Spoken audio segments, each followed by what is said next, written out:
दोस्तों, मेरा नाम सौरभ कुमार गुप्ता है। आज हम बात करेंगे बीपीएससी 3.0 2024 की परीक्षा के बारे में। आपको पता है कुछ दिन पहले यानी 15 मार्च को पेपर हुआ था। 15 मार्च यानी 15 मार्च 15 मार्च को 6 to 8 हिंदी का, यानी जो हिंदी का पेपर हुआ था वो 15 मार्च को हुआ था। और जो पेपर पूछा गया था वो पहले से अपग्रेड किया गया था, यानी उच्च स्तर पर उसको पेपर आया था। उच्च स्तर पर आया था यानी इसका कहने का मतलब ये हुआ, जो टीजीटी और हिंदी का जो पेपर होने वाला है, जो संभावित है 5 अप्रैल। कब है? 5 अप्रैल, यानी 5 अप्रैल को हो सकता है कि पेपर टीजीटी और पीजीटी का हो। जिसमें हम बात करते हैं कि हिंदी सब्जेक्ट के लिए, क्योंकि हिंदी सब्जेक्ट में कैसा प्रश्न पूछेगा और किस लेवल तक पूछेगा उसके बारे में हम चर्चा करेंगे। जैसे मैंने 6 to 8 का बीपीएससी 3.0 का पेपर एनालिसिस किया हूँ, तो उसमें से मैं मिलाया हूँ कि 20 से 22 टॉपिक, यानी 22 टॉपिक 20 से 22 टॉपिक पर व्याकरण व्याकरण व्याकरण आया था, यानी 22 टॉपिक पर व्याकरण आया था। और 22 टॉपिक मतलब क्या, आपको एक तरह देखा जाए गद्यांश पदांश जो आता है लगभग 4 आया था। गद्यांश कितना आया था? 4, यानी 20 नंबर के ये आया था।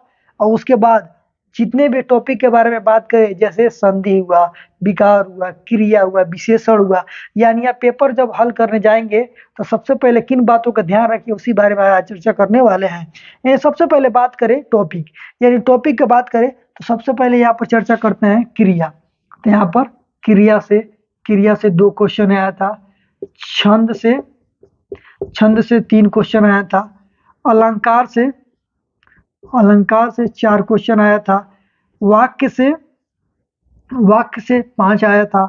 और ऐसे ही काफी ऐसे टॉपिक है जिससे आया था, जिसके बारे में हम चर्चा आज करने वाले हैं। उसी बारे में बात करेंगे। जब परीक्षा आप तभी पास कर पाएंगे, यानी सभी टॉपिकों पर ध्यान देंगे। यानी जो बीपीएससी पेपर करा रहा है उसको काफी अपग्रेड का स्तर पर करा रहा है। यानी हम जो परीक्षा देने जाएंगे और ये जो तैयारी कर रहे हैं तो उसको बेहतर बनाने के लिए सबसे पहले पेपर को उठाइए और उसमें से मिलाइए कि हमारा किस टॉपिक में से कितना प्रश्न पूछा है। ऐसे नंबर लगाइए, क्रिया से कितना पूछा है तो यानी हम क्रिया के बारे में पढ़ेंगे।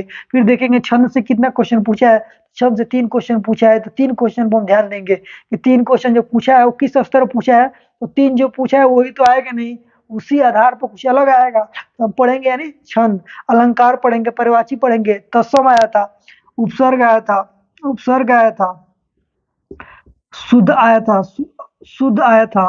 अशुद्ध आया था, वाक्य विश्लेषण आया था, क्रिया विश्लेषण आया था, विभाव आया था। यानी काफी टॉपिक, यानी हर टॉपिक में से 1 नंबर 2 नंबर पूछा था। अपने तैयारी को पूर्ता करने के लिए यानी सब से पूछना। सबसे कम आया था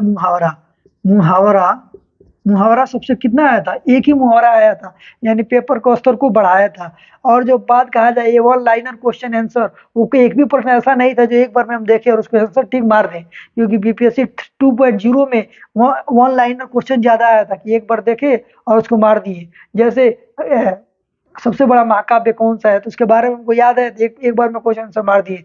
ऐसे नहीं था, प्रश्न ऐसे पूछा था जो सबसे पहले कौन आया था और सबसे बाद का कौन आया था, यानी उसको क्रम लगाने के लिए आया था। तो आपको सबसे पहले एक एक टॉपिक उठाइए, एक लेखक उठाइए। जैसे तुलसीदास,